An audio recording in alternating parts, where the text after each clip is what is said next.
Welcome back to another episode, ladies and gentlemen. I hope you're having a wonderful day as always. Real fast, Manitoba, like, share, subscribe, do all that good stuff that helps out the show, especially sharing. It truly does help. You can follow me on Facebook and YouTube at Manitoba Freethinker Podcast. Twitter, TikTok, Rumble, Minds, Liberty is MB Freethinker. You could send me an email at mbfreethinker@gmail.com or go to my webpage, mbfreethinker.wordpress.com, and you can get all the audio links to all the shows there.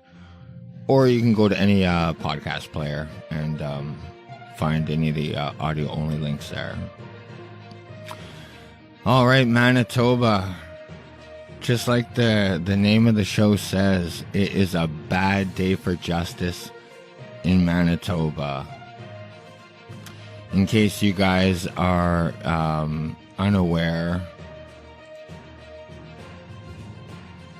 5 Manitobans who floated COVID-19 restrictions handed fines ranging from $14,000 to $35,000. So this is why Manitoba, I stress that it is so important to vote October 26th. Because honestly, if we had the right people in charge, then these 5 Manitobans wouldn't be facing a judge who can just interpret the law how he sees fit. And I mean, we already, in case you're not aware, these Manitobans were already handcuffed. They couldn't bring any constitutional fights to the table. So they have to wait for an appeals court to bring that up. But like I said, Manitoba, the right people in charge is very important. We know from previous testimony, our previous chief provincial public health officer, Dr. Michael Routledge, he testified that he wouldn't have done these lockdowns, not nearly to the extent Dr. Roussin went, deeming some big corporations essential while claiming mom and pop shops are unessential. Like the hardship that Dr. Roussin has caused. So like I said, Manitoba, the right people in charge makes a huge, huge difference. And I have a video of the Manitoba 5 when they came out of the court. I think it was filmed by Viola from It Takes a Village. So shout out to her. But he explains that this is not a complete loss because they will be, like I said, moving up the courts and appealing this. But they were handed down some heavy duty fines. But even though these Manitobans kind of took an L for all of us, it makes me wonder how many Manitobans are gonna be awake next time. You know what I mean, Manitoba? Like I said, they took an L, but how many small businesses are going to shut down? Because we all know the government is going to do it again. So at the very least, I think it's woken a lot of people up. The community is getting bigger, stronger, and people are waking up. But I'll just get into it from CBC News. 5 Manitobans who floated COVID-19 restrictions handed fines ranging from, like I said, $14,000 to $35,000. That is insane.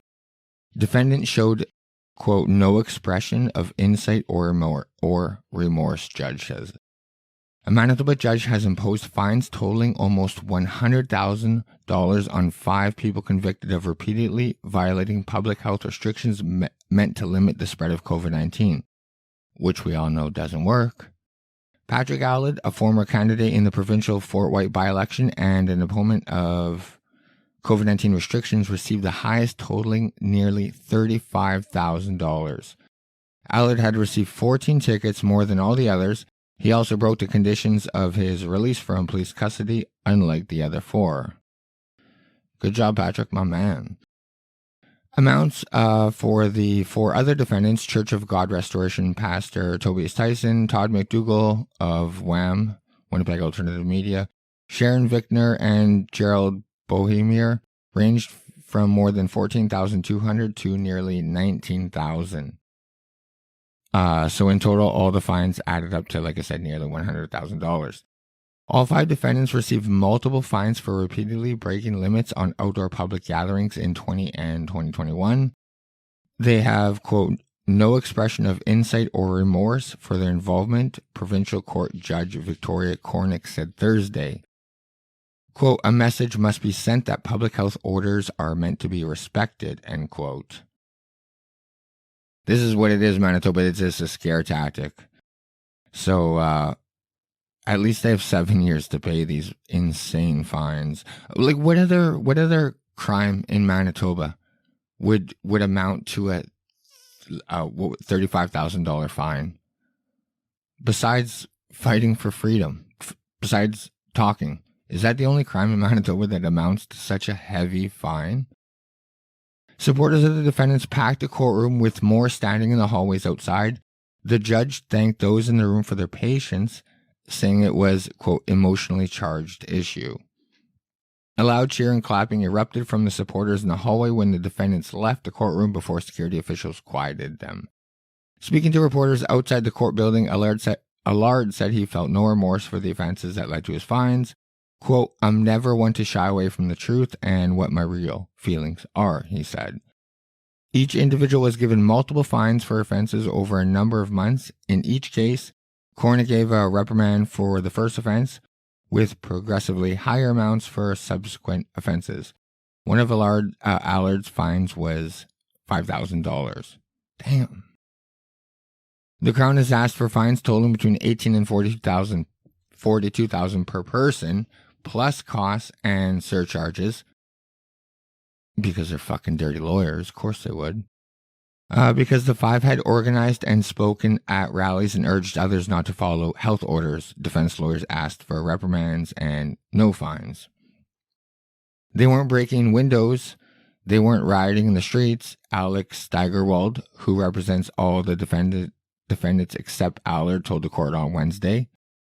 My clients stood up and protested for something they believed in. Cornick waived the costs and surcharges for all defendants. So this is important. They plan to file an appeal to the Court of Queen's Bench, saying the public health orders were convicted of violated their constitutional rights. So that's really important. Bohemier, a retired chiropractor, said they want to appeal in order to make our case as to why the Constitution should have been and probably was protecting us to be able to speak out like this. In the meantime, the defendants said they have no intention of paying the fines imposed on them by the court. In 2021, Tyson, along with 7 rural churches, launched a legal challenge against the province's COVID-19 public health orders, arguing they violated charter freedoms of conscience, religion, expression, and peaceful assembly. In October, Court of Queen's Bench Chief Justice Glenn Joyal ruled the restrictions did not violate those rights. Like I said, Manitoba, we need the right people in charge so this doesn't even end up in the court system. This is mind-blowing. For the last 2 years, we kind of all knew this was going to happen. No Manitoba judge is going to step out of line. Let's put it that way. But either way, Manitoba, I think I got a video here. It's like 20 minutes long. I think it's super important. Yeah, it's 20 minutes. Have a listen. It's the 4 out of the 5 responding to some reporters just after they came out of the law courts. I believe around 11 this morning, 11 or 12. But either way, Manitoba, have a listen. I hope that the volume is good. I'll make this full screen for you too. I am. Shout out to Viola at Thank you. It Takes a Village for recording this. Was silenced for the last 3 years is you, the media. Okay? The media has undertaken to be. So, like I said, Manitoba, it's about 20 minutes long. Have a listen. You're first. You were told by the World Health Organization and other organizations like the World Economic Forum And all of the doctors, and I'm a doctor, and all of the other doctors, and thousands of scientists read the Great Barrington Declarations. All of those scientists were prohibited from being interviewed by mainstream media. Mainstream media is the reason why COVID got out of hand. Truth. Media did not do their work. Truth. A democracy relies upon the media to be the intermediary between what's good for the public and what the government is saying. You're not doing your homework. You're not doing the job that reporters are supposed to do. You're supposed to do your due diligence, find out what both sides of the stories are, and give us equal time. Our voices were silenced, and we had to get out in public, and we are being punished for our side of the story, and that is wrong. Okay, and we blame the media. That's right. The media did not stand for the people of the community. Okay? It is your job to do so. That's Start right. doing your job. That's right. Amen. Thank you, Dr. Jerry.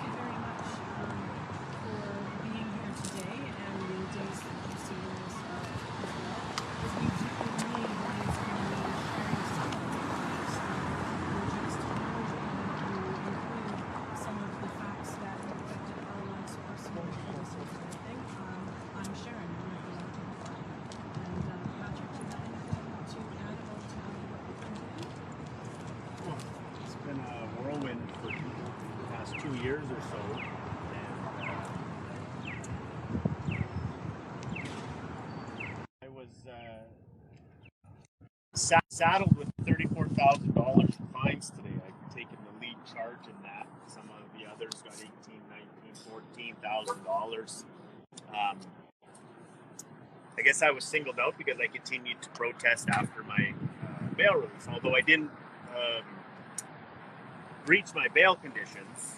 They felt that I wasn't deterred. However, there was a win here in court today. Huge win that maybe not everybody caught. The reason I started this, as I testified yesterday, was I stand up for the little guy. And that's everybody here. Thank you. That's everybody of the media. Thank you. Thank you. Behind me, people in the building everywhere. I stood up for someone who maybe didn't know what to say or didn't have a voice. Every single one of our first tickets received a reprimand. Woo! Isn't that wonderful? Woo! And the reason Thank you. for the reprimand given by the justice was that everybody does have the right to protest. Yeah, That's Everybody right. does have the right to peaceful we assembly. know that. Yeah. The purpose of ticketing is a deterrence. So if anybody has received tickets for breaking the public health orders and gathering in a public gathering more than King Rusin declared, you do seek that reprimand because you do get that one shot. And we have set a precedent allowing people, even in a so-called public health emergency, to voice their disapproval at least just once. So you do not have to be afraid to speak up for fear of a ticket, because the justice just gave everyone here the opportunity to do so, even in a public health emergency or lockdowns, with that reprimand. And we will be ordering the transcripts of her decision, and we'll be distributing that to everyone. Yes. So if anybody has received a ticket, we will help you seek that reprimand. The first ticket should be a The first reprimand. ticket, and this isn't just Manitoba. This could have implications across Canada, where the justice has agreed that we did have that right to voice our displeasure. But once that ticket came, that deterrent should have been heeded. We didn't heed that deterrent, but others may have. So if you're out there and you've received a ticket, please lean on us to help you seek that reprimand, because I don't want anybody to pay any fines. That's right. This government. Especially for freedom of Thank speech. you. God, you want to say something? Yeah. Real media. The real media, Winnipeg alternative media. Woo! It's been a pleasure to report on all this. It's been kind of interesting to be caught in between kind of activism and my own beliefs and the actual belief in what Jerry was kind of saying, the importance and the role of media, and how important citizen journalism has really become. Having been a part of watching all of this grow and watching its effect on the community and watching the community actually grow far more to support something like what we've been doing over the past year and a half, 2 years, more so than we received any kind of like real sort of flack. Just the tickets and actually the kinds of comments that we would get usually from the media was actually kind of the most negative stuff that we really endured. I would say the community surrounding us, as you see the fine people here in the courtroom 2 days this week, continues to grow, that's really amazing.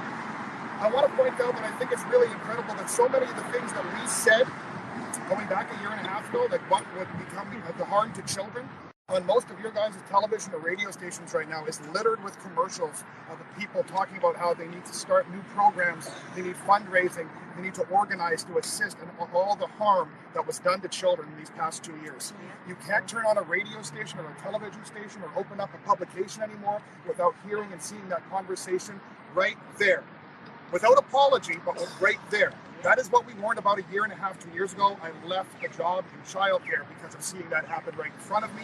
It's amazing to go see it now, a common talking point. Oh, the children have been so hurt these last 2 years. Maybe we should have done this better. That's what we got in trouble for saying. And we're still getting in trouble for saying it, even though at the very same time a judge hands us down a fine of upwards of $30,000. She can go home today, turn on the television station, and see commercials talking about exactly what she just fined us for saying. Wow. Ain't that the truth? Appeal. Absolutely. This will be You want to appeal. talk about the strategy here? Does it go to court of appeal? Well, I think strategy that'd be a better question for this is an unprecedented case in Manitoba. So we have the 30 days to notify the courts of our appeal, and that's what we intend to do. the appeal is not to the Court of Appeal; it's to the Queen's Bench. We're the lowest court, the provincial court, so we've got our appeal goes to the Queen's Bench. Should we fail at that point, then we're allowed to appeal to the Court of Appeal. Now, there's already a case to the Court of Appeal that will be heard probably in November or December. December 13th. And it's basically on the same idea that we were denied our constitutional arguments, and that's why we chose to just take the sentencing, and then we'll just move on to the appeal. But our appeal is going to be a retrial to allow us to express ourselves and to make our case as to why the Constitution should have been, and probably was, if it's properly discussed, should have been protecting us to be able to speak out like this. And given the ruling in the Gateway Bible Church, That's what we're waiting. how do you fight that and have that overturned in essence by having an appeal of your case? Well, their appeal is scheduled for December 13th. Ours would be probably a year from now. So we're going to be relying on whatever happens at that level. If at that level they get told that they fail, if they go to the Supreme Court of Canada, that's their next level. And so we're going to be taking advice from what goes on at those levels. Our next level is to the Court of Queen's Bench. Now, Justice, the head of the Court of Queen's Bench, that's Justice Joyal, he's the one that forbid the church arguments to go into the having any arguments regarding to the Constitution. So the Constitution does not protect us at this point. That's where the argument of the church is going to go to the Court of Appeal. If they say yes, the constitutional challenge should have been allowed to be heard. Okay? At that point, that'll affect down to us, and we may not even have to go to our appeal. It may immediately be given us retrial. Okay? That kind of thing. So we're going to see what happens in November, December this year. Our appeal will never be heard for another year. No, you don't. Well, we've all been given 7 years. So in reality, we don't have to address those. 7 trumpets. Isn't this a biblical number? Isn't this 7? right? Yeah. Wow. Once we appeal, once we file the appeal, we don't have to worry about paying the fine if the appeal is accepted. If our application is accepted to appeal, that puts a stay kind of thing temporarily until the higher court will decide. If we fail at that point, then of course the fines continue and maybe some new fines added to just a waste of time in court. And we, you know, it's a shame that we couldn't come through with our constitutional arguments. We had quite different arguments than the gateway challenge that the justice and the constitutional freedom is doing, or helping out on the women's act. I think the other four, Tobias is gone, but give a thanks to the Justice Center for Constitutional Freedom for That's helping right. out with some legal fees, and thank my lawyer, Mr. Kyle Morgan, for Woo! stepping up to the plate. Alex Steigerwald was incredible. Alex was very good. He stood up for us very well. And we'll continue to. And we'll continue that. And so for strategy, we would ask them on how that goes. Like I said, it's unprecedented, even unprecedented for the world in this sort of case, because everything we did, and I think this is important to note, everything we did over the last 2 years is something that we took for granted our whole lives. Yep. Shaking hands, and Hugging hugging, on every ticket. and shaking getting hands. together with friends, maybe for a beer and a pizza, was illegal. Our constitutional arguments would have had expert reports from Dr. Denis Rampour from Quebec. We weren't able to enter his evidence because we didn't get the constitutional challenge. His reports show that the lockdowns caused far more harm than they did good. Yep. And he's totaled up the seniors, the effect on the seniors in homes, and how many people were affected by the lockdown. Like I alluded to, Another my 8 wife's minutes or so, great-grandmother Manitoba. died of isolation. You could dispute that she died of isolation. However, you can't dispute that she died in isolation. We threw away the people in our society who did everything for us to build these buildings, to put us here on this earth, and we just locked them away, and nobody fought for the elderly. We did. That's right. And That's right. why did we forget them? Why did we allow the government to just forget our senior citizens?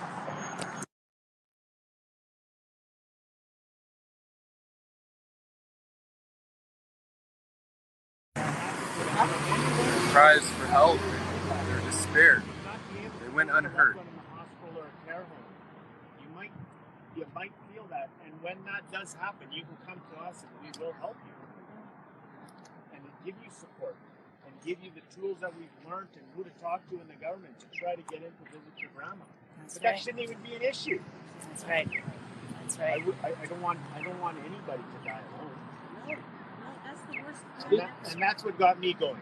Speaking about death, it is now known, and the insurance corporations in the United States have just published a 40% rise in claims for deaths. And that's since the vaccine. I'm warning people as a natural healing physician, vaccines do not prevent COVID. They do not prevent the transmission of COVID. But they do, because it's a new technology, it's experimental. And for you to get an experimental shot, you must be given full and informed consent. And they have never been able to do that because it's still not, the final determinations are still not out. It is an experimental shot. Ever since the vaccine got released, we've seen a 40% rise in death. And that's the insurance companies that are telling you that. And if the insurance companies are noting that, that's a big bell to ring right now. Do not get vaccinated. If you've already been vaccinated, do not take the booster shots. The more you get, the greater the chances of you having a very severe and maybe even terminal side effect. Don't get vaccinated. That is the wrong thing to be doing, especially with a non-vaccine thing like the Experimental injection. And our children. We have 8-year-olds that are dead. We have 10-year-olds with cardiac arrest. It's sick. Do you have any regrets this time? Absolutely not. Not. Absolutely not. I think be careful what I say here. I'm never one to shy away from Oh, oh, oh, oh, oh, oh. I have a regret.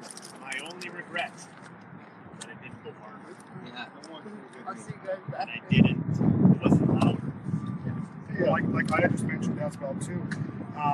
We saw far more positive reinforcement and feedback than anything negative by a million miles. We do have the public. Far more.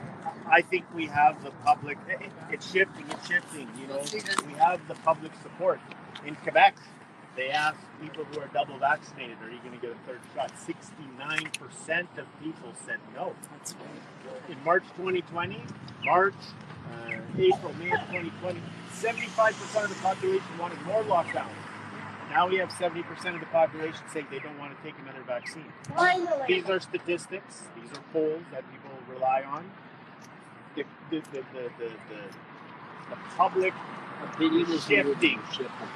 And public opinion is the most important opinion out there. So I think, like I said yesterday, when we look back in history, 1 year from now, 10 years from now, 40 years from now, they're going to know that we were all right. So that's why we have no remorse. Because what we were saying, our voice was censored. Okay? And if anybody should have remorse, to have censored in a democracy an opinion that was different than the government's opinion. Unacceptable views according to Trudeau. We were labeled as Fringe minority. racist because we had a different opinion. Yet there was rallies happening in every country in the world practically. Yes. And there were our elected officials were participating in illegal gatherings. There was many gatherings that happened over the last 2 years that Bob Canoe was at, or Brian Bowman was at, or Dahani Fontaine was at. Even some of the conservative members of this government were at illegal gatherings. Did they get tickets? But they went on the floor of the ledge and demonized us. Orders. One of the doing it behind pillars everybody's of back. one of the pillars of totalitarianism is the criminalization of dissent. We have been criminally charged for dissent. Our voice was deemed to be not acceptable. If you look at some of the professors of society that have exposed Karl Marx for what he was, and China's Communist Party, and all of the other socialistic things, that's a failed system, time and time and time again. And Canada is slowly moving into that totalitarianism model of governance. We are losing our rights to have a democracy. And if we don't stand up, and the media is so important for that, let's get the media out of the pockets of the government. That's right. CBC, Break the you are chains. given $1 billion a year or more. CTV, not as much. You have got to be independent so that you could be that fifth pillar in society to protect us from the government overreach. And that's what we've been living for 3 years, government overreach. So we will not be saddened, as the judge said, that we had no remorse. We don't have the remorse standing up for the people. Somebody's got to stand up for the people. It's supposed to be the media. You guys need to really step it up a bit. Amen. Amen. Thank you. Sarah, what was my one regret? My one regret would have been Oh, sorry, it's still not being going. able to reach more people with love and truth, and that's my one regret. I recently, like Patrick had said, our work isn't finished yet because we still see trauma everywhere. We see people wearing masks. We see children still being muzzled. We see, one of our biggest fans, a fine mess for the Manitoba 5. We've got the Grim Reaper that shows up all the time. The trauma that one individual must have to be standing here to be throwing daggers literally at people are just truly working hard. So my one regret is I wish I would have found more ways, not just the one way we chose, more ways than sending out educational flyers, which me and an anonymous crew of people reached 10,000 homes reaching with educational flyers. That's something I should have stuck to instead of getting fines with everything I did. But I still could have done more. So my regret is I wish I could have found more ways than just being a voice in front of so many wonderful people I now call family. Amen. Thank you all. And we'll thank Justice Victoria Corning. I know she had a tough job ahead of her. Yes, good. And she balanced, and I think we appealed to her heart. Yeah. And I think she did what she could do. Well said. Thank you, guys. Manitoba 5, woo! All right, man. Thank you, guys. So I don't know, my webcam is just spinning. So I guess we're going to do the rest of the show with no webcam, but that's all right. It kind of plays in well with today's show because honestly, Manitoba, I've been sick for the last 5 days. So playing a couple of videos really helps out the voice. But so these, like I said, these 5 kind of took an L, but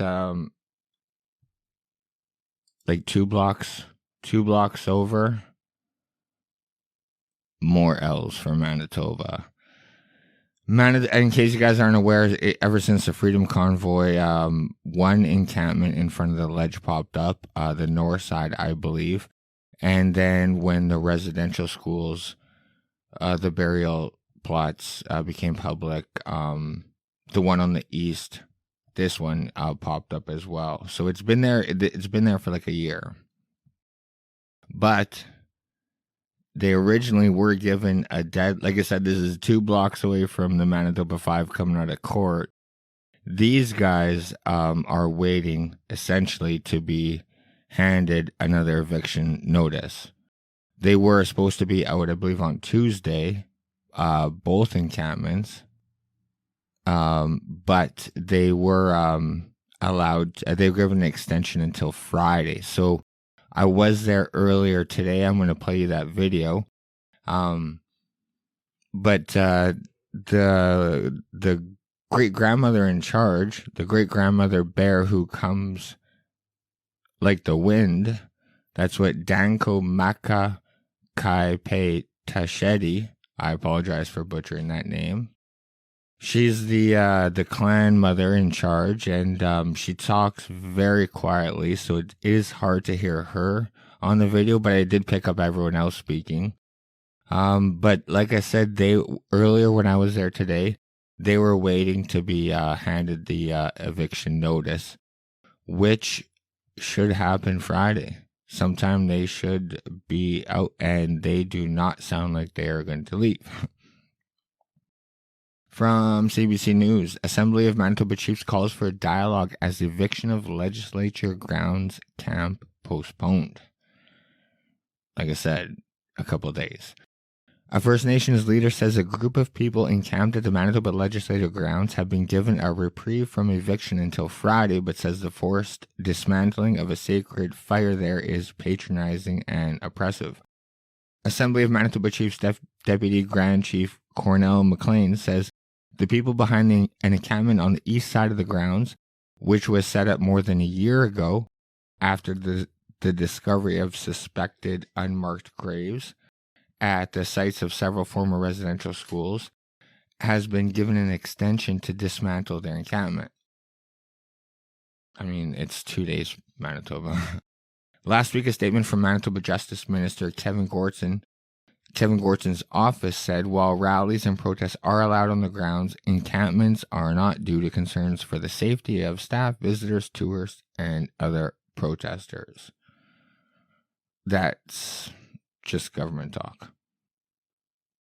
I was there. They're doing nothing unsafe.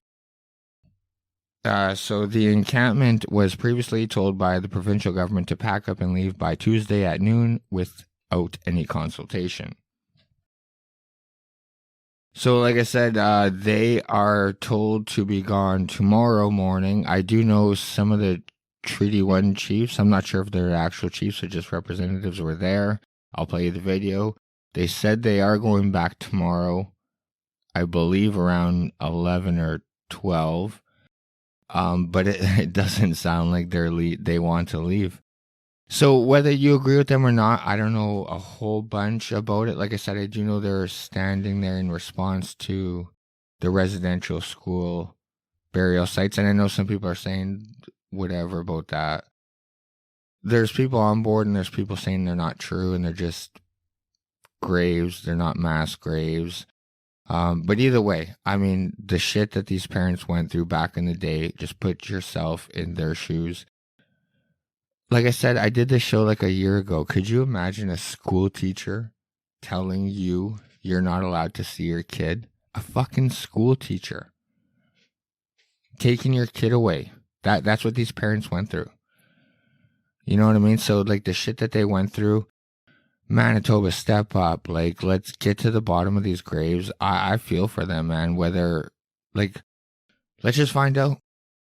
Like, one of the guys in the clip I'll play, he said, like, how come we can come up with all this money for Ukraine, but a Manitoba issue that's affecting a shitload of Manitobans, Winnipeggers, where's the money? And it's going to take years to get to the bottom of this. So I think this is one thing that we can do.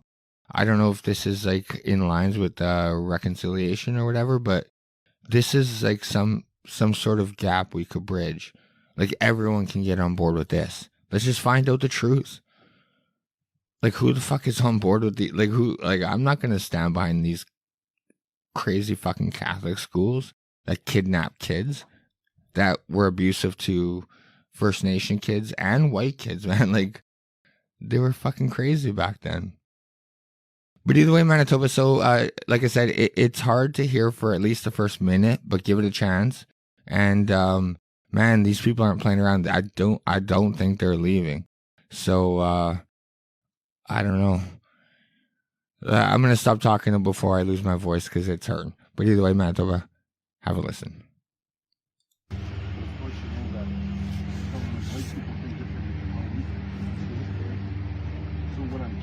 I called them actually. They were trying to remove me the other day. I spoke to them all day on Tuesday to give us this chance to come and we got you because we were away. So you know what they're saying is tomorrow is. It does get louder, Manitoba, I promise you. And what's worse than is that we should have the right. We should have the right to. But you guys aren't hurting anybody. You guys are good. That's what we're trying to make them understand. With our rules, with our. But if they don't want to understand, that's right. Then it should be up to our chiefs to call upon the people to come and guard this because they're guarding our freedom. Democracy. We will stand to the very last man, and we will not let our elders down. We will not let our nation down. This is our Anishinaabe land, homeland, and we stand together with our Creator. Well, I'll tell you what I was told by the minister. The minister said that the law is already in place. It's beyond his control. It's with the police and the security of the election. And they're going to do what they need to do to what does that mean, though? But in the same token, that means that we're grandfathering because if the law just came out, that's right. It doesn't apply to us. Well, we've been here some 14 days, so we are grandfathering. And that's what we've told them. Right? We should be allowed to do this. We should be allowed to stand up for what we believe in, for those young people who didn't make it, right? Yeah. And that's what it means. Just so that you know that we're standing with you, but sometimes the law is out of our control. Right? You know, we could say every day we could have 100 people here every day, but does that change their way of thinking? No, it doesn't. Doesn't mean we got to accept it either. That's right. So they're going to have to drag us out of here, and they better not put their hands on our grandmothers, because then this shit is going to hit the fan. I'll be here. I'll be ready. Respect to be respected. Every child matters. I heard they're going to bring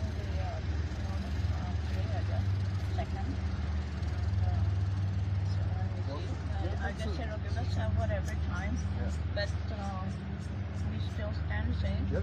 If they have to remove us, then they have to remove And so, us. you know, like we tried to call the ministers, the premier don't answer her phone, none of the ministers answer their phone. Yeah. It's all about protecting Manitoba. But we're Manitobans, right? You know what I mean? And we have more right to this territory than they do. More. You know, this is our land. And you know what? It's time that people stand up and say, no more of this. You're not going to tell us anymore where, when, and how. You know? We don't do that to them. I see practices of different cultures in Central Park wearing out. Does anybody ever come and stop them? No.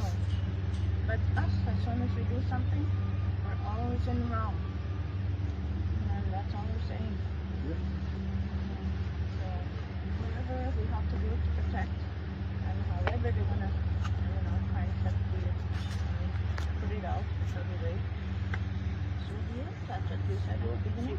So, I'll come back tomorrow again. Already? They can't put out the fire, guys. Don't let them put it out. They can't put out the fire. Yeah, Protect we'll that have fire. more people there. We have a lot of people here. All we have to do is send out the message, and that's what we'll be doing.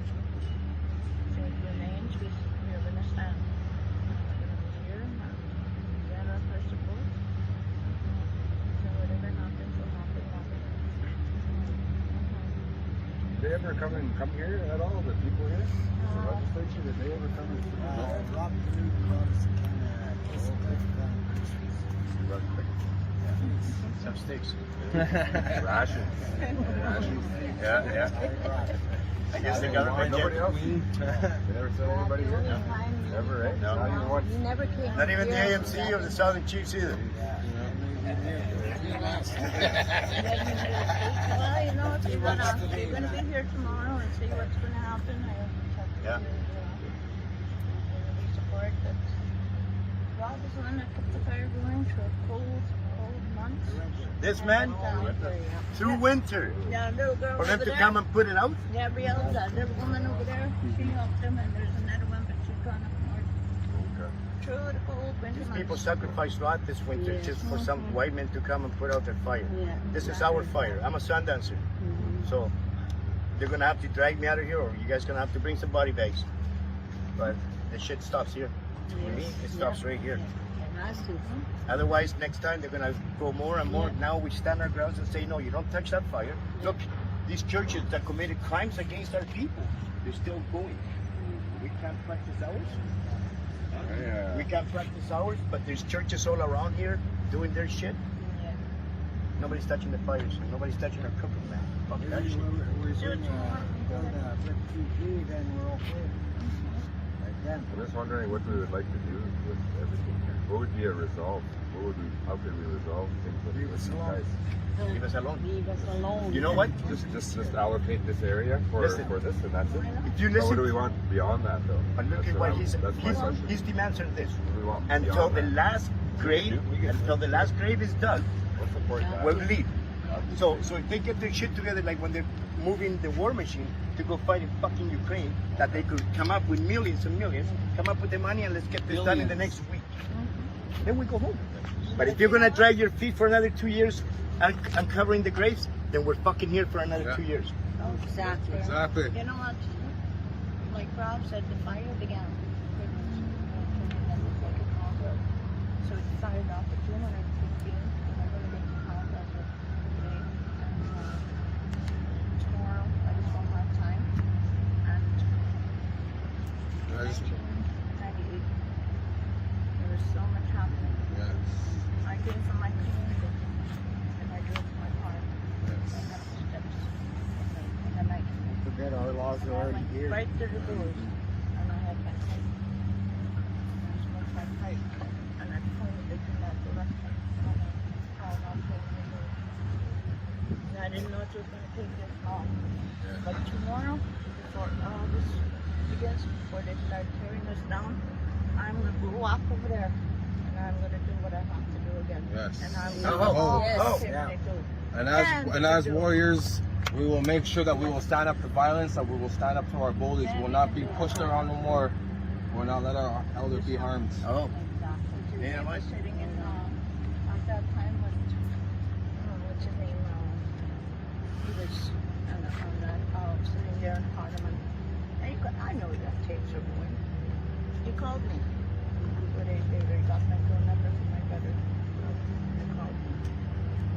didn't bring up the problem with the starter tapes. He didn't bring that up. He was in a roundabout way. You know, like, what am I doing now? What are you? I told him, well, you know what? I said, nothing really. I said, so why'd you call? He said, well, I'm just checking on you. So what? Never had any contact with him. Never spoke to me before. But they saw the tapes, because I knew those tapes were running. So they knew who I was. You know? And that's going to happen. It's going to happen here. But we're here now. But I'll do what I have to do up there to finish that call that I did to him and it goes back then in 1998. We're going to make sure she does what she wants to do. Nobody's going to come here. Then I'll come back here. In peace. Exactly. And then they'll do what they have to do. People here, and there's going to be more coming. But I'll call out, and some ladies coming from my community. So we'll see. I guess we'll just take it from there. But like you said, if there's a solution, and if they want to allocate this land, give us this land back, allocate to such a, you know, word to use. I mean, this is our territory, this is our land. I'm Treaty 1, you know. I'm sitting in my own territory, my own homeland, and I'm being evicted because of who I am. And I went through so much already with the residential school. My parents suffered, my siblings suffered. I have two, a sister, a baby brother, a baby sister, that were born, and they were not allowed to be buried with the rest because they were not baptized. So they buried them far away. The priest said they're not good enough for consecrated grounds. You know, those are the kind of things they did to us. Now, why is conservation coming to service? So you know, those things are crown all land? going to come out. It's not crown land. This is land. No, you know what I mean though. Like, Yeah, is no. this considered? I don't Is that why they come? Well, Because yeah. if it is, under treaty, you could put a tent anywhere in Treaty 1. Okay. So We're it's supposed to crown share the land, according to Treaty 1. Share the land. They're not sharing with us. They just kick us out whenever they feel like it. They kicked our ancestors off into reserves. You know, as soon as we say something, we do something, they pick us, they kick us. They changed the laws Exactly. to accommodate theirs. Yeah. Maybe we should start changing What do laws. they speak about changing this law? When they had the freedom convoy, they Exactly. can do whatever they want. It didn't accommodate us. You know? Well, you know, The you need freedom people. convoy That's why people, they that's for need sure. people. So if you need people to back you up, then contact people like us that are willing to stand by you. Yes. Like, we don't get paid for the work we do, and we'll keep on doing it. We work on the people give us donations. People feed us. Yes. But we work. Because we work for him and do. That's what we work for. For the people. That's for the people. So, you know, because of that, that's why we're strong. Because we don't take that money. We share amongst each other what little we get. You know, we help each other out. We don't have much, but we share. We feed people when they come to visit. We share with our, you know, donations. They come and pray. You know, people donate. My son came and donated a couple of, you know, tubs of tobacco. He's been doing that regularly to keep the, you know, that's how we survive. People believe in us. People support us, and whatever we can. We don't get paid. We don't ask for pay. Rob has been digging into his own pocket, and so did I, to keep this going. So that's what we're about. That's why we're strong, because we work for things we do. Okay? Well, what we'll do is we'll 5 more we'll minutes, speak to the- Manitoba. We'll talk to government on your behalf. Okay. Some kind of resolution. Oh, yeah. Okay, well. That's what I wanted to. That's why It's simple. find a way so that none of this is happening, right? And that can't happen. It's not going to happen, right? Like, we have to find a way to resolve it peacefully. And it's in their court. Also, they have to give back to us, right? There's a lot, and those young children. You know, that was the story here. Why this started is because of those kids. So we have to ensure that that's not lost in everything, right? Because they try to create confusion and they try to try to frame us in a way that is not properly understood by Canadians. And we always want them to understand the Anishinaabe are peaceful people. We've always been. You've been the ones who've been attacking us, you know. You've done this to our children. And so we have to, you know, seek some retribution for that. And that's what reconciliation is, right? And this place here is a reminder of that truth. It's a reminder of the denial of truth, right? And now they're trying to do it again. And so that's what we have to tell the media. That's what we have to tell my statements. I guess we're kind of these guys. behind, which is good. Even though we didn't meet before today, like we did a couple weeks ago, but still our statements are in line. So very happy to. Like I said, man, let it come with 100 cops in there, because self-defense is traditional and ceremonial. Pick up. Okay, so you say you're gonna speak on our behalf. You're gonna try and well, we're gonna speak against the law that is trying to have you removed here, the eviction. We're gonna say that that's not fair. It's a denial of the truth. It's not a recognition of reconciliation. You know, and that we are here to honor those children and to remind you of what's happening to Anishinaabe people, what's happening to the indigenous people of this country, and that can't be forgotten. And it hasn't changed. It's not changing. We're still dying 11 years earlier. So I have another question now. If you're going to speak on that, where and how are you going to do it? Well, we can go tell these guys right now. Well, you'll tell, but I'll go tell these guys. That's not the government's work. No, this is the media. Okay, that's the media. But I want to know, like, tomorrow it's coming. That's We're going to come here again. Okay, tomorrow. You're going to come. What time should we come? Okay, you're going to come. Depends. Did you get an eviction notice? Not yet. That's what we're waiting for. So, I'll give you my phone number. It's 224. Are you married? Mary, yeah. Okay, that's one. Contact me. I have that. So if you're going to be here, and then the other thing we wanted to understand, if negotiations are to take place with the province, we want to be involved. We would like the negotiations to be around here. To be here, outdoors. Well, they can't even come here. They're right here. Well, ask them. Ask them. But that's what I'm saying. Like, okay, We said that to Gertz too, and I said with them, well, did you guys go talk to them? Did you even go and chat with them? And I said, because you should go and talk to them before you start. Where's the olive branch? Pushing around. Well, why don't you guys put that? We'll leave it up to you guys as our leaders or territory one to make that request to come here with you present, the leaders that are going to be present, to speak with us with you present and us here. Okay. If you can do that. Well, we'll come here tomorrow again. What time? Same time? Yeah. Okay. Just let me know. Okay. Well, we'll find out what you're trying to do. I think same time was around 11, 12, or 1. I'm not too sure. Oh, I didn't look at my watch. And we'll bring more people. Good. We'll bring more people. We'll bring more people. Okay. All right. First thing we need is another open crisis.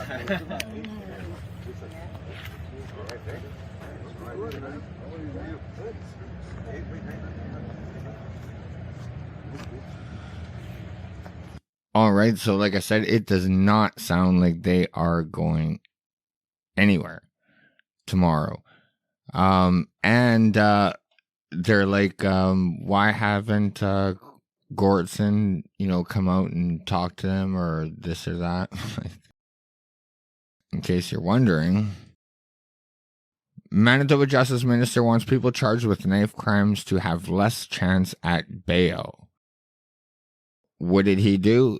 He wrote a letter, and I'm pretty sure it was about a week ago or 2 weeks ago, I reported on an article that Chief Danny Smythe, the Winnipeg Police Chief, reported that there was something like, I think he was referring to just Winnipeg alone in the past year, like something like 1,200 knife attacks. And now he finally, after 1,200 knife attacks, our Justice Minister wants to come out and write a strong letter. Manitoba, I got to go back to what I started the show, we have to vote. These people, man, like, this guy is incompetent.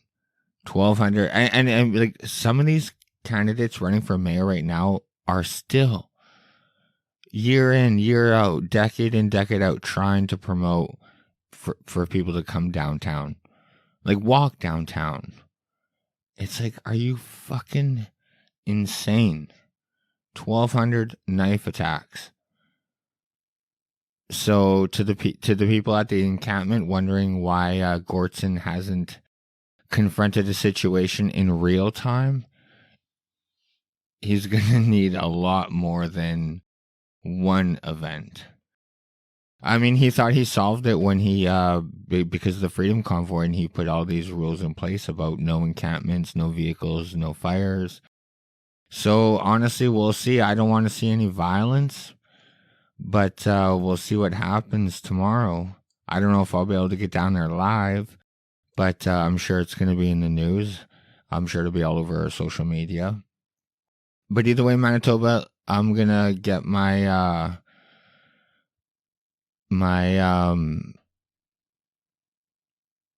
camera working, and then you'll be able to see my ugly face again. But either way, that's going to do it for today's show, Manitoba. Thank you so much for tuning in. Like, share, subscribe. Like I said, do all that stuff. I love you guys. I might go live over the weekend, but if not, you can check me out on Tuesday. Will be the next show. Tuesday, Thursdays, 9 o'clock, 9 p.m. live. So tell a friend. Share. Let's build a community. Anyways, Manitoba, love you guys so much. In case you guys joined late, the first part, I played a video of the Manitoba 5. So go watch that video. It's pretty interesting. But either way, Manitoba, I love you guys, and I'll catch you guys Tuesday. Bye.